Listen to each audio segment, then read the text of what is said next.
So dear students, आज हम past tense के बारे में पढ़ेंगे। पास्ट टेंस, कल हम लोग प्रेजेंट टेंस के बारे में सारी चर्चाएं की। प्रेजेंट टेंस के हर पहलू, चारों काल जो उसके उप प्रकार हैं, उसमें भी फिर जो affirmative, negative, interrogative and one more thing, negative interrogative. ठीक है ना? तो निगेटिव इंटरोगेटिव बोलिए, हमने इन चार चीजों को जाना था। नियम लगभग सभी कालों में वही रहते हैं। अगर आप नियम की बात करेंगे तो वही अफर्मेटिव होगा, वही इंटरोगेटिव होगा, वही निगेटिव होगा, वही निगेटिव इंटरोगेटिव होगा। बस काल का जो निर्धारण है उसका मूल पहचान कहां से मिलता है? हमारे वर्ब से। द फॉर्म ऑफ वर्ब, हमारे वर्ब का फॉर्म क्या है, या हम किस फॉर्म ऑफ वर्ब का इस्तेमाल करें। देखिए, मैं आपको इस तरीके से इसलिए समझाने जा रहा हूं क्योंकि हमारी मूल प्रवृत्ति यह है कि हम अगर इंग्लिश बोलना चाहते हैं तो सबसे पहले हम हिंदी में सोचते हैं और फिर उसके बाद उसे अपने अंदर में ही इंग्लिश में ट्रांसलेट करते हैं और फिर हम बोलने का प्रयास करते हैं। ये हम प्राइमरी लेवल में ऐसा करते हैं क्योंकि अभी हमारा स्तर वह नहीं हो पाया है कि हम इंग्लिश में ही सोचें। ठीक है ना? तो इसलिए हमारा यह जानना बहुत जरूरी है कि हम अगर हिंदी में सोच रहे हैं तो किस शब्द से हम काल का, किस शब्द से हम वर्ब के फॉर्म का, इनका निर्धारण किस अक्षर या किस शब्द के आधार पर अपने हिंदी के हम करें। ये जो सेशन में टेंस का ले रहा हूं उसके पीछे में मुख्य। अब हम बात करते हैं सिंपल पास्ट टेंस की। पास्ट टेंस के कितने प्रकार हैं? पास्ट टेंस के भी 4 प्रकार हैं। कौन कौन से? पहला, सिंपल पास्ट टेंस, जिसे हम सामान्य भूतकाल या पास्ट इंडेफिनिट भी कहते हैं। दूसरा, परफेक्ट पास्ट परफेक्ट। तीसरा, पास्ट कंटिन्यूअस। चौथा, पास्ट परफेक्ट कंटिन्यूअस। और हर उपभेद में हमारे वाक्यों का प्रकार फिर 4 प्रकार का हम बनाएंगे। पहला, अफर्मेटिव सकारात्मक। दूसरा, निगेटिव नकारात्मक। तीसरा, इंटरोगेटिव प्रश्नवाचक। और चौथा हमने बनाया है नकारात्मक प्रश्नवाचक, क्योंकि यहां पर पहुंचकर कभी कभी हम सेंटेंस फॉर्मेशन में, वाक्य रचना में थोड़ी गलतियां कर जाते हैं या उसी के कारण हम समझ नहीं पाते हैं। क्योंकि हमारा मूल उद्देश्य, अगर हम पढ़ाई के हिसाब से बात करें तो मूल उद्देश्य है प्रश्न का उत्तर देना परीक्षा में। तो हमारे लिए सबसे महत्वपूर्ण चीज तो इंटरोगेटिव है, क्योंकि इंटरोगेटिव से ही हमको समझना है कि प्रश्न पूछ क्या रहा है। इसलिए आप इस बात को बहुत बारीकी से ध्यान दीजिए। कहने को तो सिंपल पास्ट टेंस या सिंपल प्रेजेंट टेंस, कहने को बस यह सिंपल है, और सबसे ज्यादा परेशान अगर हमें कोई टेंस करता है तो यही टेंस करते हैं, सिंपल प्रेजेंट टेंस और सिंपल पास्ट टेंस, क्योंकि इनमें हेल्पिंग वर्ब नहीं होता, जिसे हम अपने टेंस की पहचान का मुख्य घटक मानते हैं। Main factor to identify a tense we thought that it is a auxiliary verb. और यहां पे समस्या वही आती है, सिंपल प्रेजेंट में और सिंपल पास्ट में कोई ऑक्सिलरी होता ही नहीं। तो इसकी वाक्य रचना कैसे? तो सबसे पहली बात, हम इस काल की पहचान करने के लिए करते क्या है? काल की पहचान बोलते समय या पढ़ते समय, किसी निश्चित समय पर कोई क्रिया हुई या हाल ही में कोई घटना घटी, यह बताने के लिए हम सिंपल टेंस का प्रयोग। पर इसके पीछे आप मत भागिए, यह नियम है।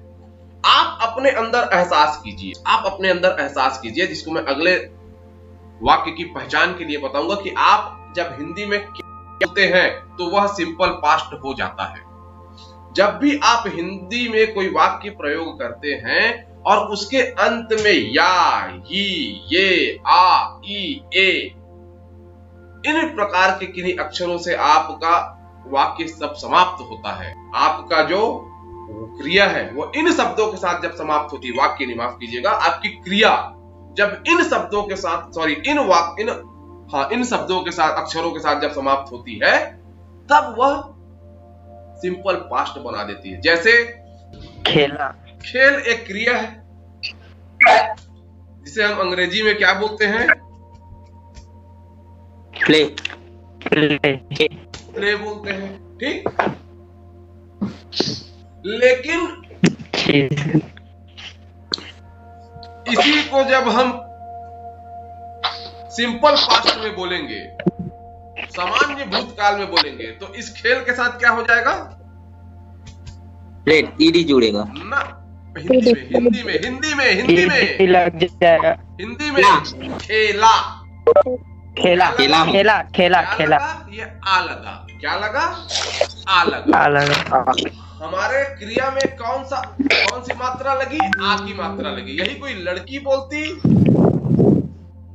तो हो जाता। ई हो जाता।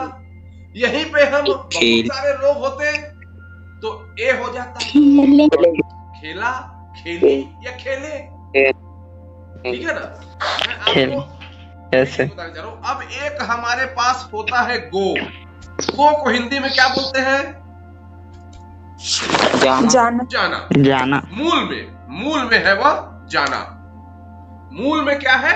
जाना। लेकिन यही सिंपल पास्ट में बोलते हैं तो क्या बोलते हैं? जाता। गया। गया। देखो अब आया ना प्रॉब्लम। Yes sir. इसीलिए बोलता हूँ हिंदी ठीक से बोलो पहले। जाना और गया, तुम सिर्फ एक ऐसा ये जो वर्ब है जो ये परेशानी आपको करेगा, जिसके दो अर्थ हो जाते हैं। अगर मूल में है तो वह जाना है, लेकिन जैसे ही वो पास्ट टेंस में जाता है तो वो क्या हो जाता है? गया हो जाता है ना जी। गया हो।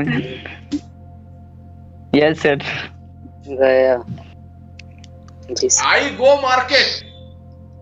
चलो अब एक मजेदार चीज तुमसे देखते हैं यहाँ पे। आई गो मार्केट। क्या मतलब है इसका? मार्केट। बाजार गया। मैं बाजार गया। तुम लोग मेरा जाता हूँ सर। सर इसमें वर्ब का फर्स्ट फॉर्म है तो जाता हूँ। गए बाजार जाता हूँ, ठीक है ना? जाता हूँ जी सर। लेकिन वहीं पे अगर आई वेंट मार्केट तो उसका क्या मतलब होगा? मैं बाजार गया। हाँ, वर्ब का सेकंड फॉर्म। इसलिए गया होगा। आई बात समझ में? Yes I sir. बात समझ में? यस। अब इसी में एक और लेते हैं, ईट। मतलब खाना। खाना। इसका भी खाया होगा। तो इसके बाद क्या आता है? जब तुम खाना। खाया, खाई, खाए, खाया, खाई। ई, जी सर। ए, आ, ई, ए। जब इससे तुम्हारी क्रिया जब खत्म होती है, देखो तुमको हिंदी से अंग्रेजी ट्रांसलेट करने में हो सकता है दिक्कत जाए, लेकिन तुमको हिंदी बोलने में दिक्कत नहीं है ना। तुम क्या बोलोगे? कल मैं अकलतरा गया था। कल मैं अकलतरा गया। क्या बोलते तुम? कल मैं अकलतरा गया। कल मैं अकलतरा जाना बोलते हो क्या? नहीं। तुम खुद इस्तेमाल करो। तो तुमने तो देख लेना, कल मैं अकलतरा गया। नहीं सर, गया बोलते हैं। कल मैं अकलतरा गया, तुम्हारा क्रिया कौन सी थी उसमें? सिंपल। जाना। क्रिया कौन सी है? जाना। नाना क्रिया कौन सी? गो। जाना। हिंदी में बताओ ना मेरे भाई। अरे बाप रे अंग्रेजों, मैं गया। अकलतरा गया में क्रिया कौन सी गया। है? गया। गया क्रिया है। और गया क्रिया में यस सर। किससे खत्म हो रही है वो? या से। यही चीज या से। सुनते समय ठीक से सुनते नहीं, समस्या में रहते हो। तुम्हारी क्रिया किससे खत्म हुई? या ऐसे ठीक है ना। तो जैसे ही तुम्हारी क्रिया या से खत्म हुई, तुम मान लो कि वह क्रिया कौन सी है, वह काल कौन सा है। Past simple. Past tense. वह काल तुम्हारा सिंपल सिंपल पास्ट पास्ट है। है। और पास्ट सिंपल तुम्हें टेंस। जब इंग्लिश में उसे कन्वर्ट करोगे, ट्रांसलेट करोगे, तो तुमको वर्ब का कौन सा फॉर्म लग। Second second form. नहीं, ये एनोटेशन। हाँ चलो ठीक है, आई बात समझ में। देखो मैं क्या बोला Yes, तुमको, सिंपल Yes, sir. जैसे तुम्हारे लिए मैंने सिंपल प्रेजेंट के लिए पूरे 1 घंटे की क्लास ली थी, तुमको याद होगा। Simple present sir. और सिंपल पास्ट, यस सर। यही सबसे कठिन विषय है। पास्ट में। नहीं नहीं, पास्ट हो या प्रेजेंट हो, सिंपल प्रेजेंट हो या सिंपल यस सर। अगर ये आप समझ गए तो बाकी टेंसेस को समझना कोई कठिन कार्य नहीं है। सबसे महत्वपूर्ण ये सिंपल है, इसीलिए इनको इनडेफिनेट भी कहा जाता है। इनका उपयोग असीमित है। आई बात समझ में। तो अब हम आते हैं वाक्य रचना के ऊपर। अभी हमने पहले क्या जाना, रचना। तो अब हम नियम की बात करते हैं, क्योंकि जब हम यह जान लेते हैं कि हाँ चलिए अब हमारा क्या हो गया, अब हमने टेंस जान लिया, अब इसको वाक्य बनाना है।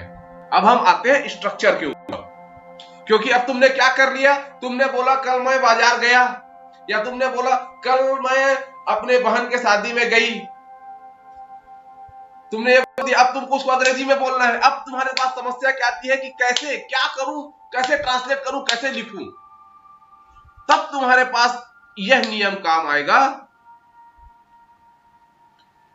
तुम सबसे पहले इस्तेमाल करोगे, कोई भी सकारात्मक वाक्य की शुरुआत होती है किससे, कर्ता से। कर्ता मतलब मैं अकलतरा गया, मैं अकलतरा गया। कौन गया, मैं गया। कर्ता कौन हुआ, सब्जेक्ट मैं गया। सब्जेक्ट मैं। आई। ठीक, उसके बाद तुम्हारा तुरंत क्रिया का सेकंड फॉर्म आ जाएगा। तो तुम किस क्रिया का इस्तेमाल कर रहे हो, जाना क्रिया। जाना Yes, क्रिया sir. मतलब गो का सेकंड फॉर्म क्या है, वेंट। वेंट। वेंट। ठीक, गो वेंट वेंट। उसके बाद तुम जो भी तुम्हारा ऑब्जेक्ट है, ऑब्जेक्ट क्या है, Akaltara. I went to Akaltara नहीं है, कोई बात नहीं है, अकलतरा। ठीक है। अब देखो यहाँ पे आया, जी सर। ऑब्जेक्ट। कल राजेश आया, राजेश क्रिया, राजेश। कर्ता, आना क्रिया थी। आना मतलब कम, और कम का सेकंड फॉर्म क्या है, come. Second form. Came. Third form, came है। Third form come came come. हाँ कम है थर्ड फॉर्म। तुमको बताया ना, ये याद करने की चीज है, इसको रट लो। जितने ज्यादा वर्ब्स के फॉर्म को याद कर सकते हो उसको रट लो, ठीक है ना। तो यही एक सिंपल सी चीज है, क्योंकि इसमें आप देखोगे क्रिया के बाद वाक्य लगभग समाप्त सा हो जाता है। क्रिया के बाद वाक्य जो है वह, तो तुम लोग एक चीज ध्यान देना, second form simple past tense में वर्ब के साथ ही लगभग वाक्य अपना काम समाप्त कर लेता है। कल मैं अकलतरा गया, तुम्हारा वाक्य समाप्त हो गया। कल मैं क्रिकेट खेला, वाक्य समाप्त हो गया। Yes sir. ठीक है ना। तो ये इसीलिए इनडेफिनेट होता है। उसके बाद तुम और आगे कुछ भी कर सकते हो, लेकिन कंप्लीट हो गया। इट्स अ कंप्लीट सेंटेंस, ठीक है ना। अब तुम बताओ, तुमको सिंपल पास्ट में यहाँ तक के कोई समझ। अब हम आते हैं नकारात्मक। नकारात्मकता में फिर वही बात आती है। देखिए,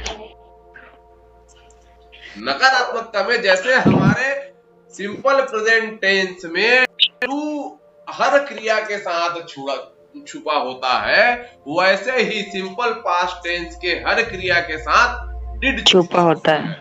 जब तुम बोलते हो डिड छुपा, आई वेंट, तो यहाँ पे आपका डिड जो है आई डिड नॉट, तो वही डिड आपका निकल कर बाहर कहाँ पे आता है? जब आप निगेटिव सेंटेंस बनाते हो। निगेटिव सेंटेंस को निगेटिविटी देता Yes, है, sir. उसमें आने निगेटिविटी को हम दर्शाते कहाँ से हैं भाई? मैं नहीं खेलूंगा, मैं नहीं खेला, मेरी बात समझिएगा। तो तुमने हिंदी में तो बोल दिया, अब अंग्रेजी में इस नहीं का इस्तेमाल कहाँ पे करोगे? वर्ब के पहले। वही बात है, मैं नहीं खेला, नॉट वर्ब के पहले डिड नॉट लगेगा। मैं नहीं खेला। सब्जेक्ट के बाद वेट, अगर जानकारी है तो अच्छी बात है, मैं कुछ पूछ रहा हूं वो बताओ तो ज्यादा मजा आएगा।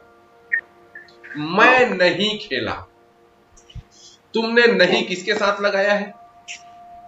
यस, तुमने मैं नहीं किसके- हिंदी में नहीं आई किसके साथ डिड लगाया? Not wait my brother, wait, I- I know you know, मैं जानता हूं तुम जानते हो, ठीक है?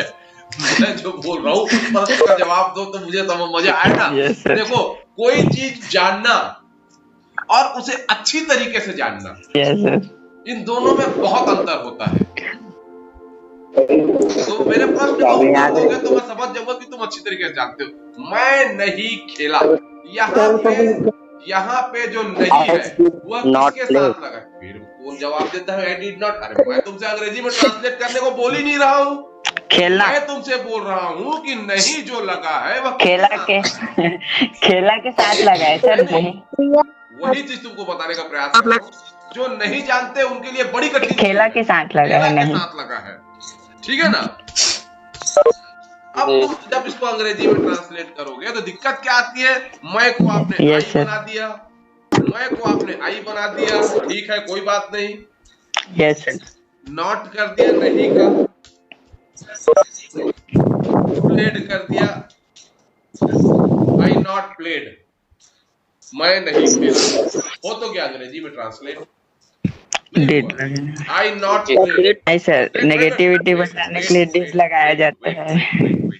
आई डिड वेट, मैं पहले सुनो, गलत हो मैं माइक क्लोज कर दूंगा, पहले सुनो मैं क्या बोल रहा हूँ। ये भी तुम्हारा एक फॉर्म बनता है, लेकिन इसमें गलती क्या है? क्योंकि तुमको यहाँ पे नॉट, तुमको यही चीज बता रहा हूँ, नॉट जब भी आएगा, नॉट एक ऐसा वर्ड है जो किसके साथ आएगा? हेल्पिंग वर्ब आएगा। अफर्मेटिव सेंटेंसेस में ये जब भी आएगा हेल्पिंग वर्ब के साथ आएगा, अकेला नहीं आएगा। यस सर, अब हमारे साथ दिक्कत क्या होती है कि हमें हेल्पिंग वर्ब के साथ बताया गया है कि सिंपल प्रेजेंट टेंस में तो हेल्पिंग वर्ब होता ही नहीं है। तो ऐसा नहीं है, हेल्पिंग वर्ब होता है, हम लिखते नहीं, वह साइलेंट होता है, छुपा हुआ होता है, और वही आपके नकारात्मक वाक्य में निकलकर बाहर आ जाता है, ठीक? तब तुम्हारा सेंटेंस स्ट्रक्चर क्या बनता है? Subject plus did not. और जैसा हमारा सिंपल प्रेजेंट में प्रॉब्लम था, प्लूरल के साथ में आप डस लगाओ, डू लगाओगे, सिंगुलर के साथ में आप डस लगाओगे, ये समस्या यहाँ पे नहीं है, ठीक? चलो ठीक। सर तो कैसे पता चलेगा कि यहाँ पर डिड लगेगा या डू? हाँ, गुड क्वेश्चन, बहुत अच्छा प्रश्न है। यहाँ यस पे सर, डिड लगेगा या डू लगेगा, ये आपको कैसे पता चलेगा? हाँ, तुमने क्या बोला, टेंस कौन सा बनाना चाह रहे हो? सबसे पहला चीज, अगर तुम सिंपल प्रेजेंट टेंस बनाना चाह रही हो, अगर तुम्हारा सेंटेंस जो है वो सिंपल प्रेजेंट टेंस है, सिंपल प्रेजेंट टेंस, तो डू लगेगा। Yes sir. और अगर वह सिंपल पास्ट तो टेंस है, ता है ती है। जैसे कि अब तुम बोलोगे कि मुझे यही कैसे पता चलेगा कि वो सिंपल प्रेजेंट टेंस है या सिंपल पास्ट टेंस है? तुम्हारा प्रश्न यही है मेरे ख्याल से। हाँ, वेरी गुड। अब तुम बोलती हो, एक मिनट, मैं रोज खाना खाती हूं। तुमने क्या कहा? मैं रोज खाना तुमने क्या कहा? मैं रोज खाना खाती हूँ। हूँ। ठीक है ना? तुमने क्या बताने का प्रयास किया? तुमने अपनी आदत बताने का प्रयास किया। पहला चीज, मैं उसके पीछे भी नहीं जाता, मैं नहीं जाता उसके पीछे भी। तुमने जब कहा कि मैं खाना खाती हूं, तुम किस क्रिया का इस्तेमाल की? पहले ये बताओ, इसमें क्रिया कौन सी है? खाना। ठीक है ना? उसे तुमने कहा खाती, तुम किसके साथ उस क्रिया को समाप्त की? ती के साथ। टी के साथ। ठीक है ना? तो जब भी तुम तातेती इनके साथ अपनी क्रिया का इस्तेमाल, क्रिया का अंत करोगी, तो वह होगा simple present tense. Simple present tense. तो Yes, sir. कोई भी Simple क्रिया present उठा लो, तुम खाने के अलावा कोई और क्रिया मुझे बोल के देखो। नाचती हूँ, कूदती हूँ, जाती हूँ, सोती हूँ, नहाती हूँ, दौड़ती हूँ, दौड़ता हूँ, दौड़ते हैं। तुम्हारा सारा जो ते ता ती से होने वाली क्रियाएं होती हैं, वह क्या होती हैं? सिंपल प्रेजेंट टेंस है। Simple present. तो जैसे ही तुम ता ते ती से अपने क्रिया का समापन करती हो, तुम जान लो कि तुम्हें वहां पर डू डस कुछ नहीं लगाना। सिंपल। डू डस कुछ नहीं लगाना है। सिंपल प्रेजेंट वर्ब के फर्स्ट फॉर्म का इस्तेमाल करना है। उसके बाद तुमको यह देखना है कि तुम्हारा सब्जेक्ट सिंगुलर है या प्लूरल है। सिंगुलर है तो वर्ब के साथ एस लगा दो, प्लूरल है वर्ब के साथ एस मत लगाओ। ठीक? Yes sir. और वहीं पे जब तुम्हारा मैंने खाना खाया, तुम अपने क्रिया के साथ क्या लगाई? या। मैं खाना खाई, हम खाना खाए, या, ही, ये, आ, ई, ए, इसके साथ जब तुम्हारी क्रिया का अंत हुआ तो वह कौन सा काल हो गया? सिंपल पास्ट टेंस हो गया। तुमको अगर अफर्मेटिव मैंने खाना खाया, तो ये कौन सा है? सकारात्मक वाक्य है। तुमने खाना खाया, यह सकारात्मक वाक्य है। कोई हेल्पिंग वर्ब नहीं लगेगा। सिंपल से तुमको उठा के वर्ब के सेकंड फॉर्म, खाने का इंग्लिश में वर्ब क्या है? ईट। और ईट का सेकंड फॉर्म लगा दो। ईट का सेकंड फॉर्म क्या है? एट। तो आई एट हो गया खाना खाया। आई एट खाया। आई एट तो क्या खाएगा यार आदमी खाने का? I did. अब तुम ये बताओ, अब इसको बताओ, तुम बताओ मेरे को कैसे लिखेंगे? आई बोलो बताओ। Did not. I did not. Did के बाद not. I did not play. I did not play होगा सर। प्ले होगा sir. Yes, first form Play. लगता है। ये सर बात प्ले क्यों? इसका ओकर Very good. फर्स्ट फॉर्म आ जाता है। ये बात बिल्कुल ध्यान रखना कि जैसे ही हम नेगेटिव सेंटेंस बनाते हैं या नेगेटिव बनाते हैं, इंटरोगेटिव में जाते हैं, तो और या फिर सीधा सा बात है, एक बेसिक चीज बता दूं तुमको, नेगेटिव और इंटरोगेटिव को छोड़ दो। अगर तुमने डिड देख लिया, डिड का उपयोग अगर तुमने कर दिया या आपने होता हुआ देख लिया, तो आप ये मान लीजिए कि आपका वर्ब जो होगा वो फर्स्ट फॉर्म में होगा, क्योंकि डिड जो सेकंड फॉर्म ऑफ वर्ब है वो खुद डिड है। डू का सेकंड फॉर्म ऑफ वर्ब है डिड। फर्स्ट फॉर्म में होगा। तो आपने एक जगह सेकंड फॉर्म का इस्तेमाल कर लिया डिड के रूप में, तो फिर आपको दोबारा किसी भी वर्ब के फॉर्म को बदलना नहीं है, वो फर्स्ट फॉर्म में ही रहेगा। यही बात समझ में? I did not. हाँ सर अगर प्रश्नोत्तर बनाते हैं तो वर्ब का सेकंड फॉर्म क्यों लगाते हैं? तो कहाँ पे लगाते हैं? जो वर्ब प्रश्नोत्तर बनाते हैं तब वर्ब का सेकंड फॉर्म लगाते हैं ना, डिड के। हम डिड हटा देते हैं। तुम इस बात को क्यों ध्यान नहीं दी? उत्तर बनाते हैं तब हटाते हैं। उत्तर बनाते हैं तो डिड हटा देते हैं। हाँ, उत्तर हमारा सकारात्मक वाक्य। वेट, बहुत सुंदर यस प्रश्न सर। है, बहुत अच्छा प्रश्न है। ये प्रश्न जो आपका प्रश्न होता है वह किस प्रकार का वाक्य है? वह प्रश्नवाचक है।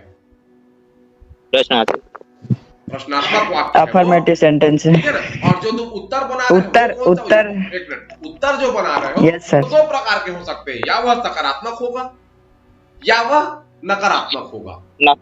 बात समझिएगा, जरूरी नहीं है कि वो सकारात्मक ही हो तुम्हारा उत्तर, लेकिन या वो सकारात्मक होगा या वह नकारात्मक होगा। Yes sir. ठीक है ना। तो सकारात्मक होगा तो तुम्हें मालूम है कि सकारात्मक में तुमको तुम्हारे सकारात्मक का ये फॉर्मूला है, कर्ता क्रिया बस ऑब्जेक्ट। हाँ सर। सकारात्मक में तुम्हारा डिड इस्तेमाल नहीं होगा।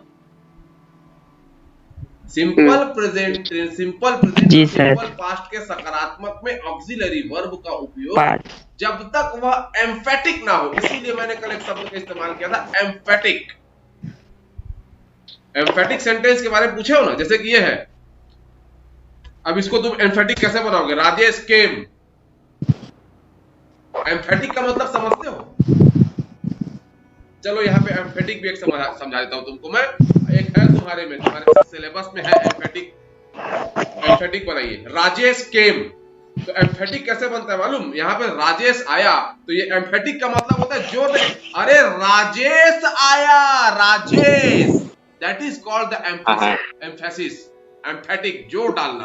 तो वहां पे तुम कैसे अंग्रेजी में कैसे जोर डालोगे मालूम है? राजेश डिड कम, आई बात समझ में? एम्फेटिक बनाने के लिए, अब ये तो हो गया तुम्हारे यस सर। एम्फेटिक बनाने के लिए तुमको करना क्या होता है? जो उस टेंस, जिस टेंस में वह सेंटेंस है, उसके हेल्पिंग वर्ब को वहां पर रख देना होगा।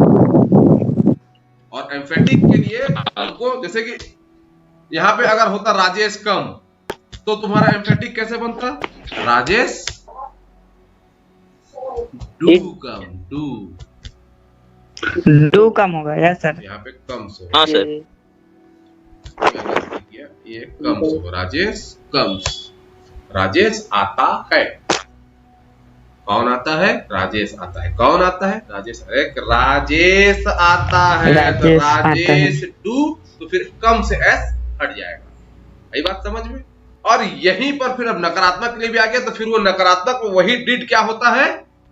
जो हमारा छुपा हुआ डिड है सिंपल प्रेजेंट टेंस का, वही डिड नकारात्मक सेंटेंस जब बनता है तो बड़े प्रेम से साहब निकलकर बाहर आ जाते हैं और बताते हैं कि भैया मैं कहीं नहीं गया था, मैं यहीं था। जब आप नकारात्मक हुए तो ये मेरी भावनाएं बाहर निकलकर चली आई। अरे निगेटिव को इम्फेटिक में कैसे बदलेंगे? निगेटिव सेंटेंस को तो लिखा है मेरे भाई, हर चीज इम्फेटिक में नहीं। तुम एक चीज बताओ, कोई चीज जब नहीं बोलते हो तो तुम वैसे भी वो इम्फेसिस ही होता है वो। हर चीज इम्फेटिक में नहीं बदलाती ना, हर चीज एम्फेटिक में नहीं बदलाती। निगेटिव अपने आप में एम्फेटिक होता है। मैं नहीं आया, तुम अब नहीं, नकारात्मकता ही अपने आप में आवेश है। मैं नहीं आया, समझ? नकारात्मकता ही अपने आप में आवेश है, उसको एम्फेटिक में, वो अपने आप में एम्फेटिक है। हाँ, तो यहां पर ध्यान देने वाली बात यह है कि डिड के साथ में मतलब हेल्पिंग वर्ब हमारा डिड हमारा आ जाएगा और उसके साथ में हम नॉट का इस्तेमाल करेंगे और वर्ब का जो फॉर्म होगा वह फिर से फर्स्ट हो जाएगा। आप जैसा कि आपने सिंपल पास्ट में किया था, सिंपल पास्ट में सेकंड फॉर्म ऑफ वर्ब लगाया था, वह नहीं होगा, यहाँ पर फर्स्ट फॉर्म ऑफ वर्ब आएगा। उसका कारण भी मैं आपको बता देता हूं कि यहाँ पे फर्स्ट फॉर्म ऑफ वर्ब क्यों आएगा। क्योंकि आपने जो सेकंड फॉर्म ऑफ वर्ब है उसे आपने हेल्पिंग वर्ब के रूप में इस्तेमाल कर लिया। Did is a second form of do, ठीक है ना? डू। और ऑब्जेक्ट के लिए ऐसा है कि ऑब्जेक्ट कुछ भी हो सकता है। राजेश डिड नॉट कम, कहां यहाँ पे ऑब्जेक्ट नहीं है, ये विदाउट ऑब्जेक्ट सेंटेंस है ये। जी सर। उसमें आप लगा लो did not come to school, did not come to market, did not come, object हो सकता है। प्रश्नवाचक, प्रश्नवाचक में फिर वही बात आती है, आपका हेल्पिंग वर्ब सिंपल प्रेजेंट का क्या है? डिड है, वो आपके पहले चला आएगा। और अगर आप WH वर्ड्स के साथ, क्वेश्चन वर्ड्स के साथ इस्तेमाल कर रहे हैं तो पहले आएगा क्वेश्चन वर्ड, उसके बाद फिर डेट उसके लगेगा। बाद आपका फिर उसके बाद डेट लगेगा। फिर उसके बाद आपका question word plus did plus subject, subject के बाद फिर क्रिया का फर्स्ट फॉर्म। इसमें भी आप ध्यान रखिएगा क्रिया का सेकंड फॉर्म, इसीलिए मैंने आपने से बार बार कहता हूं, इस बात को बिल्कुल गांठ मार लीजिएगा। सेकंड फॉर्म ऑफ वर्ब सिर्फ एक ही जगह इस्तेमाल होता है और वो कौन सा स्थान है? पास्ट सकारात्मक क्रिया।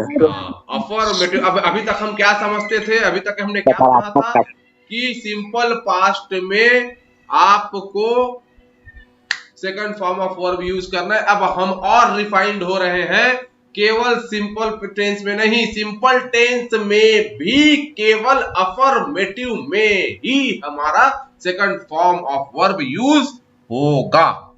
आई बात समझ में? अफर्मेटिव केवल सेंटेंस अफर्मेटिव में। Simple past tense. अगर तुमसे पूछे कि आप कहां पर सेकंड फॉर्म ऑफ वर्ब का इस्तेमाल करते हैं, तो केवल एक ही जगह है साहब। कौन सी जगह है वह?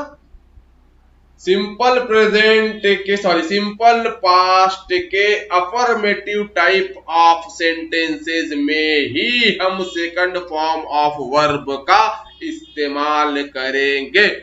उसके अलावा सेकंड फॉर्म ऑफ वर्ब का इस्तेमाल कहीं। आई बात समझ में? उसके बाद अगर वह निगेटिव हो गया तो भी तुम्हारा वर्ब जो होगा, जो एक्शन वर्ब होगा, जो मेन वर्ब होगा, वह फर्स्ट फॉर्म में रहेगा। इंटरोगेटिव भी हो गया तो एक्शन वर्ब तुम्हारा फर्स्ट फॉर्म में ही रहेगा। तो तुम्हारा सेकंड फॉर्म कहां पर इस्तेमाल होगा? सिर्फ एक जगह। कहां पर? Affirmative sentence. कहां पर? कौन से अफर्मेटिव? पूरा बोलने की आदत डालो ना भाई साहब, आपको मैं इतना बताया हूँ, पूरा बोलो। सिंपल के अफर्मेटिव सेंटेंस में। हाँ, सिंपल पास्ट के पास्ट सिंपल के अफर्मेटिव सेंटेंस में। Very good. वहां पर बस वही एक स्थान ऐसा है, अगर तुमसे कोई पंचायती करता है तो उससे पूछ लो ऐसा जवाब। अच्छा ये बताओ सेकंड फॉर्म इस्तेमाल कहाँ कहाँ होता है? वो बोलेगा सिंपल पास्ट टेंस में। अच्छा तो चल, तो सिंपल पास्ट टेंस का एक नेगेटिव सेंटेंस बना के बता, और उसमें सेकंड फॉर्म करना। तो उसको बोलो गलत बोल रहे हो तुम बताओ। बोले simple present simple past tense के केवल अफर्मेटिव टाइप ऑफ सेंटेंस में सेकंड फॉर्म ऑफ वर्ब का इस्तेमाल होता है। आई बात समझ में? होता है। अब इसमें भी फिर वही बात है, इस बात को बार बार दोहराया जाएगा क्योंकि आपको बिल्कुल ध्यान में रखना है। जब आपका निगेटिव इंटरोगेटिव सेंटेंस बनाते हैं तो नॉट कहां पे लगेगा? अब तुमको पहले में। हाँ, किसके पहले में? सब्जेक्ट के पहले में। सब्जेक्ट के पहले बाद। सब्जेक्ट नेगेटिव के बाद और वर्ब के पहले, मतलब सब्जेक्ट और वर्ब के पहले बीच में, और आपको निगेटिव नॉट का इस्तेमाल करना है। ठीक है ना? ये बात बिल्कुल ध्यान रखना। डिड नॉट राजेश कम नहीं बोलोगे, डिड राजेश नॉट कम। समझ में आई बात? यहां पर नॉट जो है इंटरोगेटिव निगेटिव सेंटेंस में, नॉट जो है वह सब्जेक्ट के बाद वर्ब के पहले, मतलब दोनों के बीच में ही आएगा। नॉट का दूसरे जगह कहीं पे इस्तेमाल नहीं होगा। ठीक है? नहीं। तो that is all with your जी सर। Simple past tense. ये भी 1 घंटा ले ही लिया। जी सर। सिंपल बहुत